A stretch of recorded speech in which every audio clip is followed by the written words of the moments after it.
Hey friends, hey friends, hey friends. This is Coach Rose AJ and Coach L Kelly coming to holla at y'all. We are Chit and Chat Warriors for Health. Y'all, let me just give you a really quick disclaimer today. Everything that Coach L Kelly and I talk about here is from our personal experiences, our education, and our experiences with coaching with clients. We don't want you to take anything at face value. If you feel as though you want to embark on a lifestyle change, a dietary change, please consult your physician before doing so. But we want to share our journey with you as far as helping you to get started, to get motivated, to provide some information. But we are not medical physicians, okay? So we are giving y'all disclaimers and we are not your coaches, okay? But we are your virtual coaches through sharing the experiences, and whatever you choose to apply, please do so wisely and seek medical attention, advice, whatever you need before embarking on something new. So today, what we're going to do is something a little unique. So the last two episodes, I shared my story. And my starting point was in 2018, right? So today we're going to talk to Coach L. Kelly. We're going to talk to her about what her experience has been with her weight loss journey, what changes have come about with her mental and physical wellness, and how she sees the world the same or differently, and what she's wanting to work towards and aspire to. All right, Coach L. Kelly, you have the floor. Let's do this, girlfriend. Hi, Coach Rose AJ. Thank you so much for that beautiful introduction. So yeah, the weight loss journey, health journey, it's all tied together. And I know you said you had your starting point. I think my starting point is like probably junior high school, just in terms of dieting, period. Just that kind of yo-yo dieting when you desire to be thin or whatever it is that you feel like you need to be.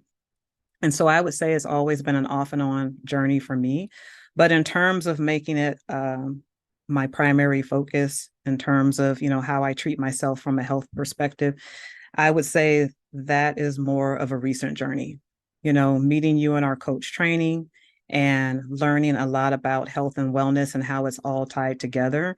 I would say my starting point would be top of the year, just really knowing that I need to make some changes from a health standpoint and really dive into what I need to do to be the best version of myself. And we always joke, that we are a work in progress. And I would say that's what I am. I'm definitely a work in progress. And even though I'm talking about things that have been successful for me in my health journey, it's still a process. We still change. Things can change and we can switch it up. But for me, I had to, basically decide, you know, what is going to be the plan? What plan am I going to embark upon to start my weight loss journey and see that success? So I would say, that was number one, just like making a plan that was more long term versus a short term plan. Don't need any more diets. Been there, done that. I didn't want to see any of that. Because in my mind, if I'm going to make a change that's going to stick, it needs to be for life. And so the first thing that I had to do was figure out what is that plan going to be. And we've talked about some of that in our other shows, some of the things. But for me, it wasn't just do this, do that. It was really like, what can I live with? What is going to sustain me in the lifestyle that I live? The things that I choose to do. So one of the things is I, got a journal. We always talk about this journal. And I got a journal and decided and wrote down some things like kind of what do I want to do? What do I want the plan to look like? And then we talked about, the eating and intermittent fasting. That was definitely a part of it in terms of, how do I want to eat? How do I want to exercise? You know, how do I want to embark upon this to see the success? And also in your plan or in my plan, I wanted to be able to lose a certain amount of weight a week, which is a slow kind of like, they say the body can release at least 2 pounds a week, and that's definitely a healthy kind of pace to go. That sounds crazy when you think about the dieting that gives you all the I was going to say get rich quick schemes, but the but the lose but but the lose weight quick schemes. So that 2 pounds a week, I had to change my mindset too in terms of, what my, how I'm going to achieve these goals and what's natural in doing that. So 2 pounds a week became my new kind of goal. And in embarking on my journey, I was able to achieve that. Now, some of the things that I did, number one, that I feel is important for me is that I had to hold myself accountable for what I put in the mouth, because it's very, by the time I eyeball something, you're like, I can eyeball this, or, you see things where they say, eat a fistful of this or a fistful of that. No, I had to actually hold myself accountable and track what I was doing on an app, track the food that I'm taking in, and just kind of really to check myself too, because a lot of times we eat more than what we think. And that's what I found for me. Like, no wonder I wasn't losing weight. Like, really? So, a half a cup of rice or a cup of rice looks like this versus what I had. So, I would say the journaling was a big part for me, not just to track food, but also to track, for me, what's going well and what's not going well, kind of checking in with myself to kind of hold myself accountable to the choices that I was making, because do I have certain foods on my list that are triggers? Do you know those trigger foods? We've talked about that, right? So, do I have food on my list that are triggers? And what am I going to do about that? Taking accountability for that. So, what I found is that I basically made three lists. One is, foods that, are healthy. Let's just, I can eat it to my, to my heart's content. And the second kind of list that I made was foods that I should just have in moderation. And then the third list was a trigger list, foods that I know trigger me to just act crazy and lose my mind. Okay. So with that being said, I'm curious, Coach L. Kelly, you said you started pretty much at the start of the year. Right. That was your jumping off point, Yes. and that you journaled a lot about what you wanted this part of your journey to look like. Yes. Could you give like the first steps and actually what led you to intermittent fasting? Is it something that you heard of, that you researched, or did you see other people have success with that? And then if you want to share what kind of dietary protocol you finally settled into that felt right for you to get the results that you wanted.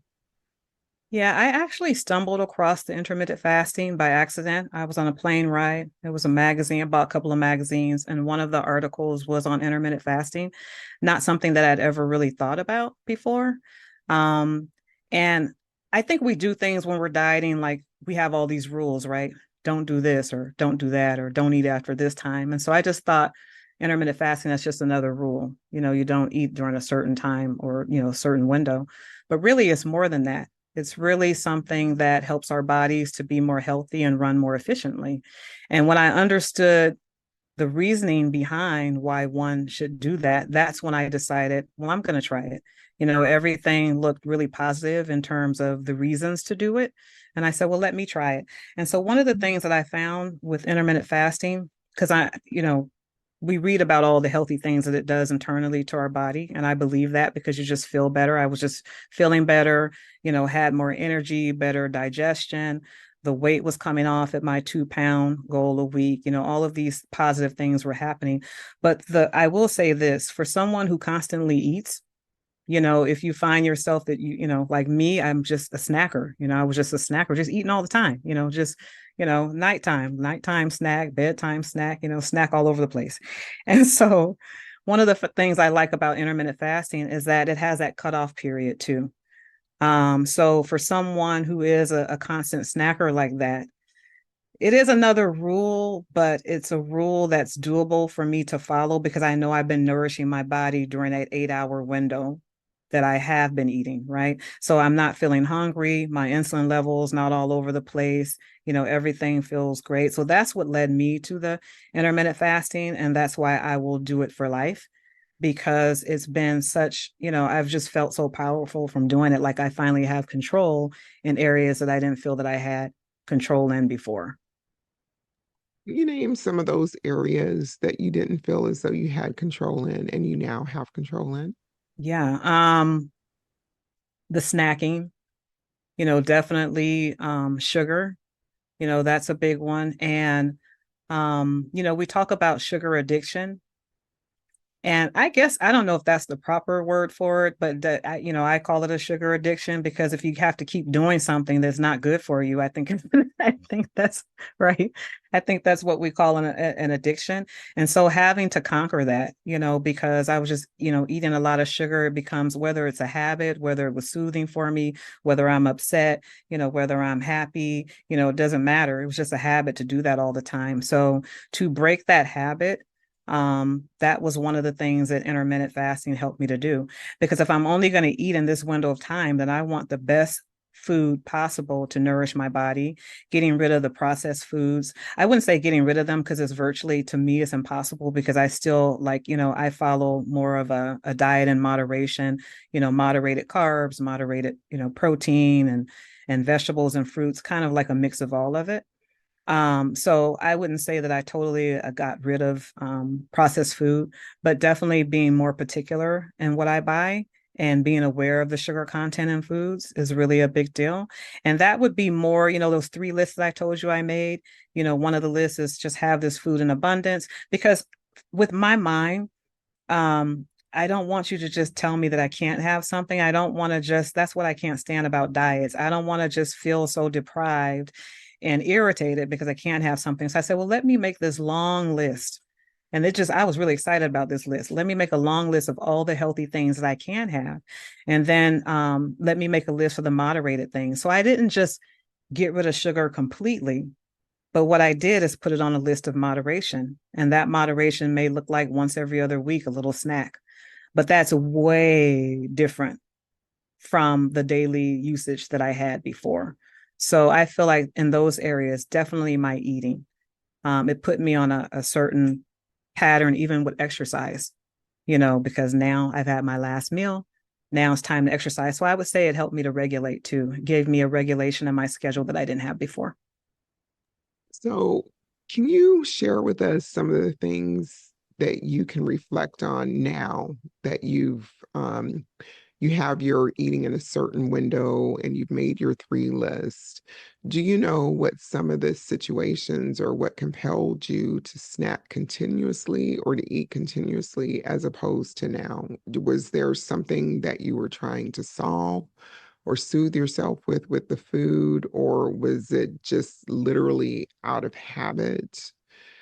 Um, All of because that. even though, okay, Yes. okay, Out of habit, okay. eating for different, maybe stressful situations or happy situations, but definitely out of habit, being like, I think we talked about this, being a latchkey kid and being on my own a lot in the past, just there was no kind of regular meal time. I just kind of, you just eat and just snack and just you do, whatever I wanted to my heart's content. So I would say it's just been over time. That's just been a habit, right? And so it doesn't have to be because I'm trying to solve a problem or solve a hurt, but that could certainly be a reason. That could definitely be one of the reasons, but it doesn't have to be because of that. It was just more a habit. And so breaking that kind of habit that's a comfort to you is not easy. So I feel the pain of any, dieter, or I don't even like to say dieter, of any person trying to change their lifestyle for the good in the long term. I feel that because it is not easy to change those habits that served us before. And so for me, I just had to kind of retrain my brain, and just kind of create a different path for my brain that this is what we're going to do. That's why I made the 3 lists. So the trigger food, the one on there, I just try to stay away from, period. And if I do have it, if I do decide and make that decision to have a trigger food, I know that's what I'm doing. So, but generally I try to stay away from those. A trigger food to me is one where it just turns you into a food monster. You know, one just won't do. It's kind of like that one Pringle or something. One just will not do. So I try to stay away from things like that because honestly, once you're eating healthy and you've kind of been on this journey, you don't really crave things like that anyway. So it's kind of like why put it in my body. So I challenge myself and hold myself accountable for that. Um, and it was a big deal too in terms of the kinds of foods that I keep in the house. So at one point, I would kind of just be blaming everybody else. I could lose this weight if you guys didn't have all this junk in the house, right? Like if you didn't have this junk and these candies and these cookies, I I could feel lose you the on weight. that. You understand what Yeah, I mean? I totally feel you on that. It's the people's fault. It's the people's fault. But I had to get real with myself. The change is with me. Hubby may feel he's fine. Other family members may feel they're fine. The change has to be with me. So I have a perfect kitchen, and that is everything that I need. I like to cook a lot more now because, I really want to have those kind of not just nutritious food, but food that's really good, right? But I don't try to like police what my husband brings in the house anymore because this is real life. If it wasn't at home that you're seeing these things, you're going to go in a grocery store. When you're standing at the line, they have all the goodies in front of the line. Or if you go to someone's house, you're going out with girlfriends, you're always going to have these issues or this issue to bear. So I just had to take accountability for myself and, just focus on me. And stop making that an excuse. Well, it's in the house. I got to eat it. It would be ideal that you don't have these foods in your house. But if you live with other people, kids, spouses, whatever, sometimes that can be hard. So I just had to make the decision, well, I'm going to do it regardless, right? We can't wait for this perfect time, the perfect setting in your home, the perfect this or that. It doesn't exist. And so that's really kept my mind frame, down the path that it needs to be. Right on. So I appreciate you sharing that accountability, the self-accountability piece, and not being able to control what's being brought into your home, right? So what I do want to ask you is you're speaking of your spouse probably eating just a tad bit differently than you do. So when those foods are in your house, what do you say to yourself? Do you say these are not my foods, or do you just say they don't exist, or do you have your own shelf, your own personal foods that you prefer? How does that work? Well, let's come from a place of total honesty. At first, I would just eat them and keep messing up on my eating plan. So, Rome wasn't built in a day. And so just because I decided this is what I'm going to do at the top of the year, I still had these kind of stop start moments, right? So if we're going to be totally transparent, I would eat them. I would just kind of like, well, they're here. Even my husband was trying to hide stuff in different little places, but then I have to open a drawer to get a pen. I'm going to see it. It's just crazy. So, so to be quite honest with you, I would eat it at first. But once I really, going through this journey and really sitting down with myself and saying, you can do this. Like we have to remove all barriers, all excuses. People are going to be who they are. You can't, we can't tell people what to do or, have them eat the way that we want them to eat. And so honestly, it was just retraining my brain. So now those foods can sit on the counter, they can sit wherever. It doesn't affect me like that. It's just not my food. It's just not my thing. I have my own healthy options here. And I'm very much a creature of habit. So I have my, my fruits and my vegetables and the snacks that I enjoy, my nuts and seeds and things like that. I have all of that. I always have all of that on hand. And so being a creature of habit, I know what the rhythm of what I'm going to follow is going to look like today. And it doesn't have anything to do with those Twinkies over there or those apple pies or whatever it may be. So it doesn't affect me like that at all. But I'd be lying if I said it didn't at first because I'm like, okay, I am woman, hear me roar. I'm gonna, start this new journey. And then darn it. And we do that, right? Like, darn it, I ate this, I ate that. And then you have all of this, kind of, feeling bad or things like that. Now, if I do like the moderation, my list with the moderated foods, it's simply a decision every other week if I want to have a little sweet treat here and there. It's a decision. So there's no guilt because you have to remove that. We have to get out of our own heads. And I had to do that too, because then you just feel worse if you're living in that cycle. Right. And so I just don't, it's there, but it doesn't affect me like that. I will say though, I think that it has a lot to do with removing processed foods and sugar out of the diet because with my insulin levels just being normal now, they're just not up and down. I just don't have the cravings. So I think that's important too. It's not like some magic, like, oh, I just don't see you. I just don't crave it anymore. I just don't have those cravings anymore. Getting rid of those or minimizing the processed foods and eating more fruits and vegetables and lean meats. I'm pescatarian, eating, the fish and things like that. I think that helps me. It's kind of like, have you ever heard that expression? Don't start none, won't be none. If I don't start, yeah, yeah. Girl, I heard that. We probably invented it, to be quite honest, that Don't start saying. none. We've all heard that, right? Don't start none, won't be none. If I don't start eating the sugar, I don't crave it. We don't have a problem here. And so that's really, so it's not some magic that I just said I'm not going to do it today. I had to change totally the way that I was eating and the kind of foods that I'm ingesting in my body that regulated my appetite and that make me feel totally satisfied by my last meal. In years past, I'm sure we both discussed how many diets or, lifestyle changes that we've had in our first 50 years of life, right? Mhm. There's been so many. Now you're in the process, right? So what makes it says that you're in the process to getting to where you want to be? Can you define that for us? And the process, meaning that I think this will be a lifelong process.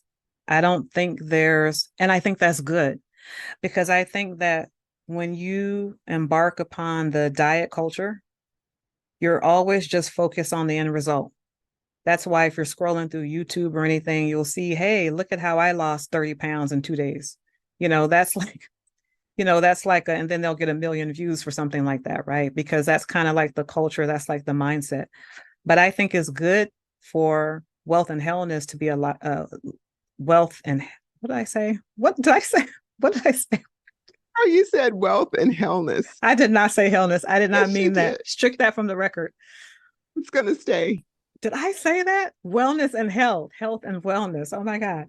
I think it's good for wealth and wellness that we look at it like a lifelong journey. And so that's why I say it's lifelong for me. I'm never going to get off this ride and say, well, got that, well, got that down. No, this is going to be lifelong. I'm going to always have to, watch the kind of food that I intake, watch my the calories or the amount of food that I eat. I'm always going to have to be cognizant of these things. So that's why I say work in progress, and that's going to be for life. And I think that it's good for me. One of the things I have to remember to do all the time is enjoy this journey. I enjoy who I'm becoming, and we're going to keep becoming something as long as we're taking breath on this earth, right? So I think that not just being focused on the end result, whatever that is for someone, it could be weight or whatever the goal is.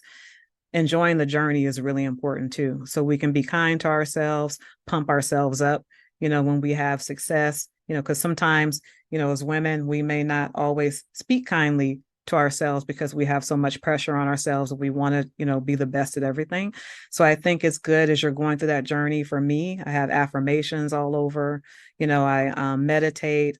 I start off my day spiritually with, whatever feeds my soul, from a wellness perspective is really important to this whole overall health journey for me as well. That's really helped me too. So, in your first couple of renditions of dieting or weight loss success and maybe gaining some weight back over the years, and this ultimately becoming the actual lifestyle that you want to live for the rest of your life, and that you're always evolving it, always growing into it, always Mm-hmm. changing and tweaking things as you see fit, right? Mm-hmm. So, can you tell us, like in previous years, like if you've dieted, did you learn something from those diets that you brought forward with you, or did you leave everything from those previous diets? Like I had shared, I did Slim Fast, did Dexatrin, just did all these crazy diets. I even tried Weight Watchers, but I didn't feel the energy of that. I Right. tried every diet under the sun, literally, starvation, binging, whatever it was. Right. And I intuitively believe that I learned something from every time that I attempted to lose weight. There was Mm-hmm. something that called me to that, right? Right. Like Beachbody, there was something that called me to it. And I just extracted what I could from that and kept it with me to create my own plan, right? Right. But there were so many diets also where I was like, oh, I can just go ahead and follow this diet, lose X amount of pounds, and then I can go back to the way I was eating and Right. not gain the weight. That's crazy, right? Now Right. we know that. Right. So, can you share some of your successes as far as lessons that you've learned from maybe a couple of diets that you've carried forward with you to this protocol that you're doing right now? I feel like if I were to write a book on this, the book would be what not to do. I feel like, I mean, there's been just so many diets. prior to my embarking on just an overall wellness journey, right? And so I won't name names because we don't want to get sued here, Coach Rose, AJ. But let's say I did, one program that had all the food delivery meals come to your home and they prepare all the food. And I lost 20 pounds because let's be clear, anytime that I've embarked on a lot of the weight loss diets, I did lose weight, every single time, just reducing calories, following the program. The problem is that you're always just kind of dealing with the symptom and never the problem. So I would just gain it back, right? So on this particular program, lost the weight, eating those foods. It just gave me kind of indigestion and different issues, different problems, but I still lost the weight. The minute that I was off of that kind of processed high sugar food, I gained it back. So I think that my story would be I learned, yes, yes, I have learned a lot, but I've learned a lot about what not to do, so I think calorie counting, we know that. I mean, you have to reduce food intake to some degree. You can't just eat everything. So a certain logical things like that. But putting it all together now for me is everything that feels good to me, journaling and meditation and reducing the processed foods and, portion control and intermittent fasting, putting all of this together. I guess you can say it's, from learning, everything that we learn over time, but definitely diets. I would say I've learned everything, a lot of stuff not to do too. And that's okay. Cause, I guess that is still knowledge is power, even if you're learning the path. Don't take this path moving forward. Eat real foods. Don't get into a meal delivery program where all the food looks like astronaut food and dehydrated. Stop, you're You cracking know, up laughing. okay, so when you said the meal preps are already done for you, I could, they want you to eat one of those dinners or cuisines or whatever it You throw it is in a per microwave, meal. high sodium and Mhm. all that. Yeah. But me, I would eat like three of them at one time. I'm like, how you gonna give me this little bit of food? I would be Right. resentful. Why am I buying these lean cuisines? What's going on here? You know what I'm saying? I know that there are Weight Watchers. What? I need pizza, this, that, and the other. Right. It just didn't work. But those manufacturers, they do put chemicals or they make them to hit that bliss point to keep you coming back for more. So even if that meal delivery service food was just okay, it tricks your brain into thinking it's the best food on earth. And even though Right. you don't really like it, you still crave it because that's what you're eating, right? Right. You know what I'm saying? So now that you're saying that you don't have cravings anymore, your blood glucose is under control, you don't have the highs and lows, because I experienced a lot of that too. It was very Right. maddening, right? So, would you take a moment to explain what a pescatarian dietary protocol is, and maybe if you followed 100%, or there's some tiny foods that you add in that a normal pescatarian wouldn't add in? Yeah. So basically, a pescatarian is that protocol is someone who is eating primarily seafood. So I do not eat beef or turkey or chicken or any of those, but pescatarian, you'll see me eating salmon or cod or shrimp, something in that kind of seafood family. And it's kind of like the vegetarian diet, but just adding fish, just adding. So it's kind of like the sister to that. But vegetarians don't shoot me. I know that you don't eat the fish, but I'm saying like you can have all of that, all of the stuff that vegetarians would eat, but then you're just pescatarian, just following, eating more seafood. And and I like plant-based too. So sometimes I'll switch it up. You may see me eat on a particular day where it's just more plant-based. And I don't eat seafood every day, but that is my protein, one of my proteins of choice. I'm curious, how did you get to be pescatarian, or what led you down that way? Did you grow up with a lot of seafood and fish and all that stuff. Okay, so I'm acting like a valley girl here for a minute because I really don't know. Now I've tried vegan, I've tried vegetarian. I didn't last long on either of them. I tried flexitarian. I tried everything under the sun, right? I tried, right? So I'm curious as to how you came into the pescatarian, specifically the seafood. Um, what happened with that? I think, you know what, my daughter had went to a camp one summer, and we had been talking about it before she went to camp, like becoming vegetarians and maybe not eating meat because of a lot of reading that we were doing on certain things in education. So when she came back from the summer camp and, I picked her up, she said, I'm a vegetarian now. And I said, what do you mean? She said, the food was so horrible at camp. She said that I just became a vegetarian, only ate the vegetarian stuff. I wouldn't eat the meat. And so I said, well, if you're going to do that, I'm going to go on this journey with you. But pescatarian that's as far as I can go. That's kind of meeting somewhere in the middle. And I really do like seafood. And so that was, I don't even know how many years ago. She's out of college now, and that was maybe in junior high. I don't know. So it's been a long time that I've been pescatarian. So that was really that was an interesting journey because at first it was kind of like, wait a minute, I'm missing some things here. And even now I like the smell of certain things, but I haven't had any meat or anything outside of the seafood family in, I don't know, maybe 7, 8, I don't know how, it's been a long time.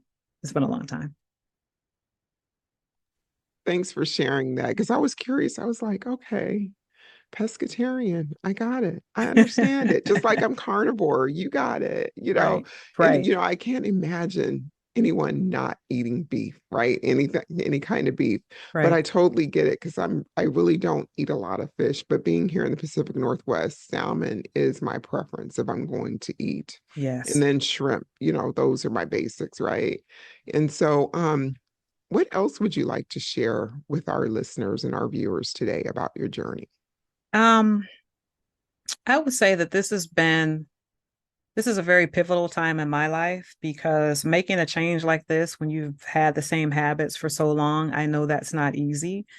But I would say for anyone going down their own journey, just hang in there and figure out what works for you. Because once you can figure that out and stay on that path, it's just the best thing. I just feel the best version of myself now than I ever have, which is, interesting because you would think that it would be, people say that at a younger age, but I'm saying that at an older age, on this side of life, best time because just figuring this stuff out and doing it naturally, that's not easy thing to do either to, you know, figure out a new way to move and do that naturally.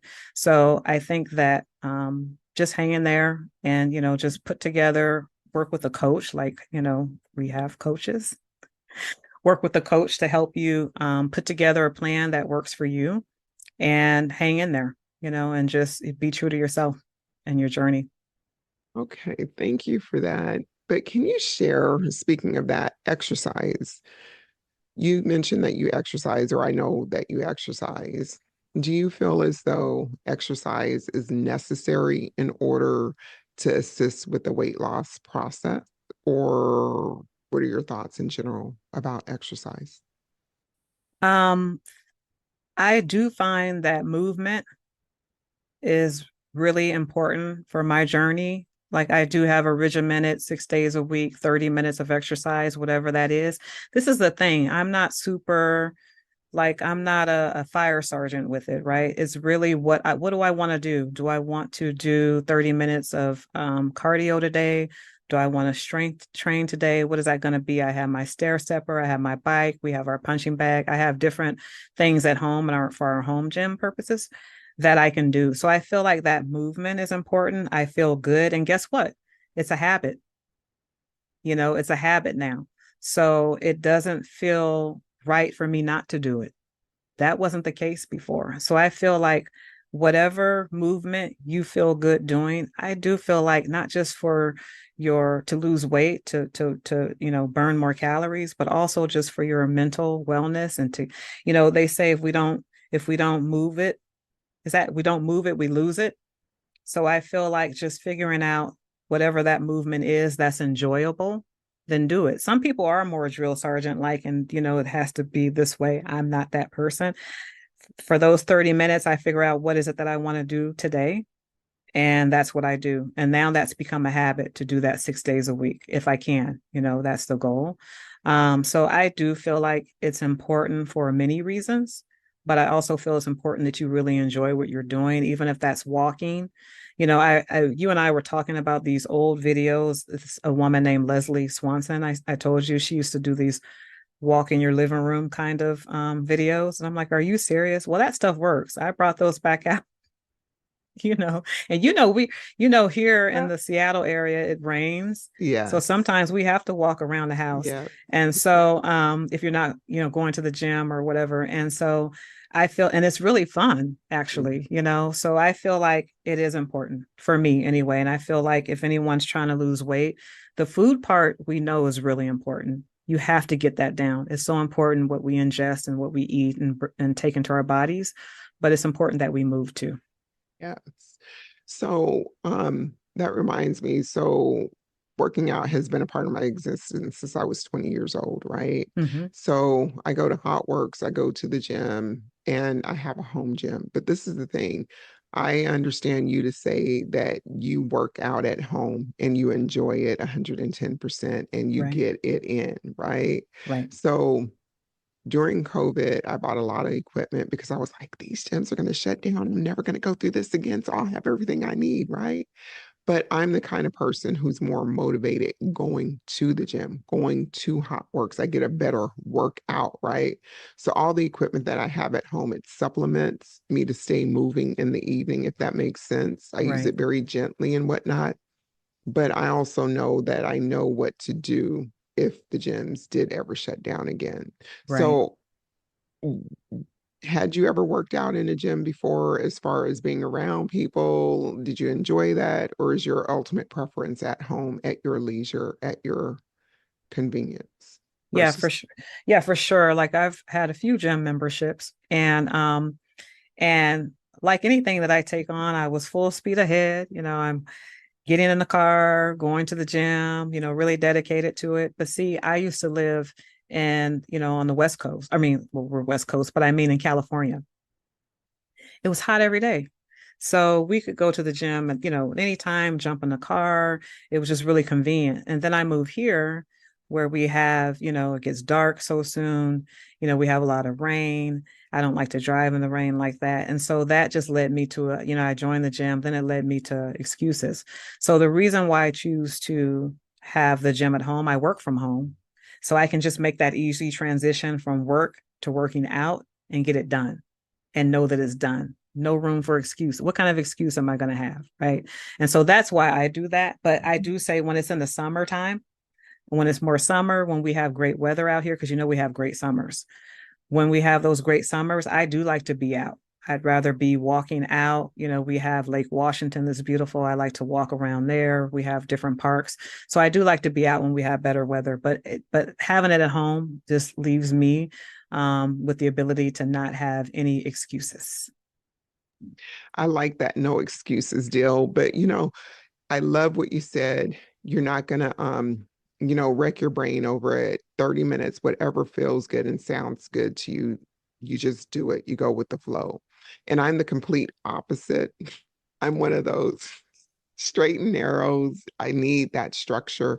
Okay, this is my workout tomorrow morning. And yes, I'm the one that walks around with the book, jotting down my weights and stuff like I that. was teasing you, right? I was teasing You you when I know, said that.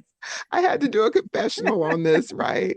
So we're the opposites in that, but I don't use the exercise to counter any weight gain or weight loss. It's more Right. for my mental health and just for me to say, aha, this is how we're starting our day. So, Coach L. Kelly, do you have any specific specific suggestions for somebody who is 50 years old, who may have hit their rock bottom or just tired, but they know, like I knew at 50, that you can't give up, especially if that is communicating in the back of your head. What would you tell them to do specifically if you were coaching them at 50 years old and they come to you frustrated?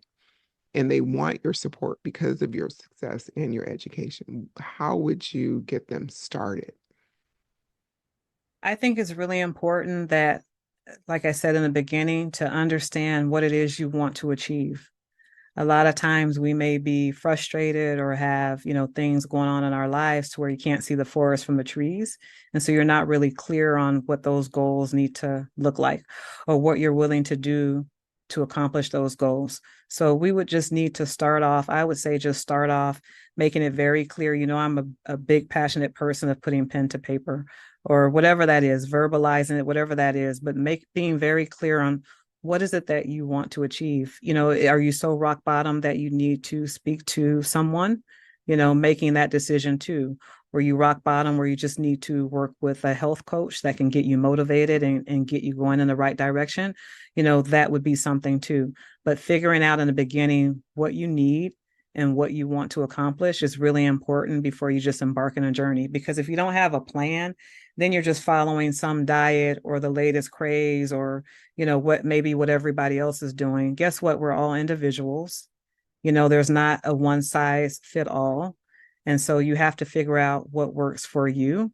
And sometimes you need help to do that. But it's good to start asking yourself that question, because we as health coaches, all we do is just help you along that journey. We don't tell you what you need, right? We need to hear that from you so we can help you achieve it.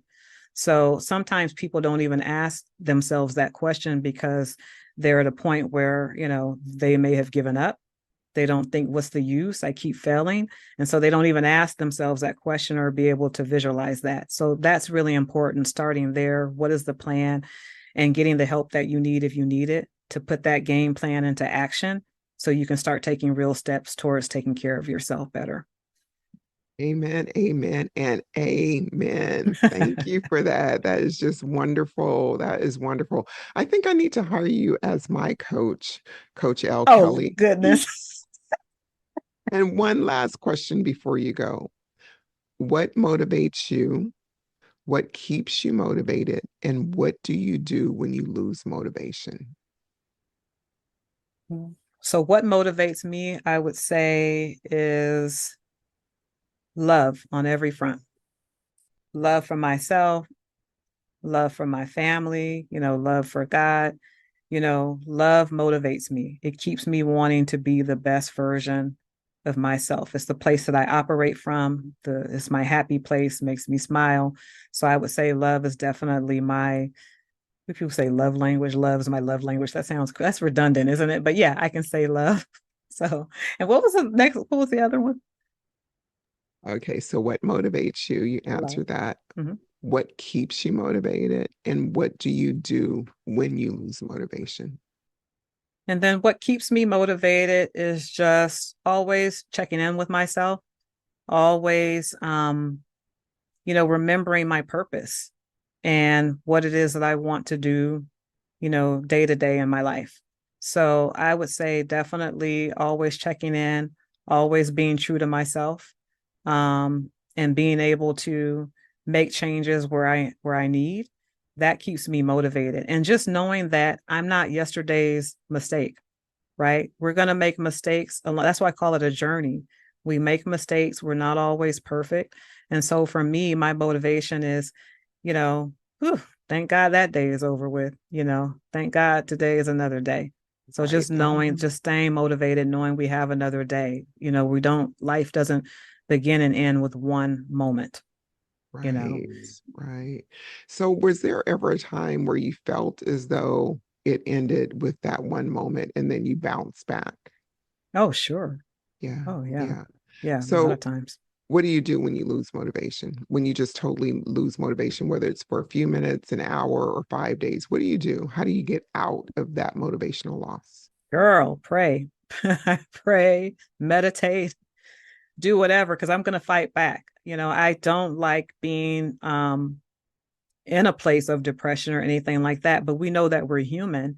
We experience disappointments in life, and that is going to further determine how we feel or respond to that thing. I'm just the type of person and personality, I just don't want to stay there. So I'm going to try to, whether it's meditation, prayer, calling up a girlfriend, doing things that make me feel good, taking on a new passion. Starting this podcast with you was part of a new passion, and it's some of, it's work that we feel very happy doing, right? So just whatever it takes to get in that happy place, that's going to be me trying to figure it out. I'm just not, and that doesn't make us, not human or make you not human that you don't want to experience, because we're all going to experience some kind of disappointment. I'm just the type of person that I don't want to be there for long. I know, I'm gonna figure it out. You know what I mean? I know, I know, I know. And so that was my last three questions, to be quite honest. That was my last three questions because I know I could keep talking to you forever. And this is the thing, everybody. We talk and talk before we start recording. And then once we start recording, we just flow. It's not like we're operating from notes or we do research to bring to the show. We just talk. Yeah. So this is Coach Kelly's transformation. She's on her way to getting to where she wants to be. And like she said, she's going to keep evolving. And like, this isn't it for her. So when you finally get there, I'm understanding you to say you're going to still keep working on what motivates you to keep working on you. Did I get that Yeah, right? yeah. Because when we say get there from a Yeah. quantitative standpoint, when we get there, we think pounds. And so, Yes. yes. So even when I get to that magic number of what that is for me, it's still going to be a journey. Now we got to maintain it. Now the fun Right. stuff comes. We got to maintain Right. it and stay on that Right. path. So yeah, constant journey. So one last question, I promise. What has been a couple or a non-scale victory for you this far in your journey? Oh my goodness, cooking more, getting rid of, reducing processed foods, Mhm. dealing with sugar cravings, sticking to my goal of, losing the 2 pounds a week, not giving up, even when I faltered in the beginning, not giving up, just being kind to myself, changing the kind of love language that I speak to myself, even if you do have a mistake or something. So there are so many wins from a non-scale standpoint. And so I'm glad you asked that question, because that's how, we can all do that. We could all give ourselves a pat on the back. And it's not just all coming down to that scale. You don't know what the scale is weighing anyway, unless you're going to a Yeah. doctor. You don't know what that is. It's like, Yeah. you know, The scale, I want to say, they say that the scale is a liar, right? And I don't necessarily agree with that for me. The scale isn't necessarily a liar. It's just a tool it's a that I tool. have in my toolbox, right? That helps me to gauge how I'm currently feeling along with the clothing sizes, whatever it is that I'm using. So thank you for sharing your non-scale victories. That's pretty awesome. All Absolutely. right, gang, I'm ready to close it out and say, how do you say, arrivederci, I think so. sayonara. Do you have any last words before we shut it down, Coach No, Elkin? just thank you for having me, and thank you Yeah, for this is, I love our back and forth and having these discussions. So thank you so much. absolutely. Okay, guys, till next time. I wish I could say what we're going to talk about, but we will stumble into what we're going to talk about naturally and effortlessly. Take care of yourself, guys. Bye bye.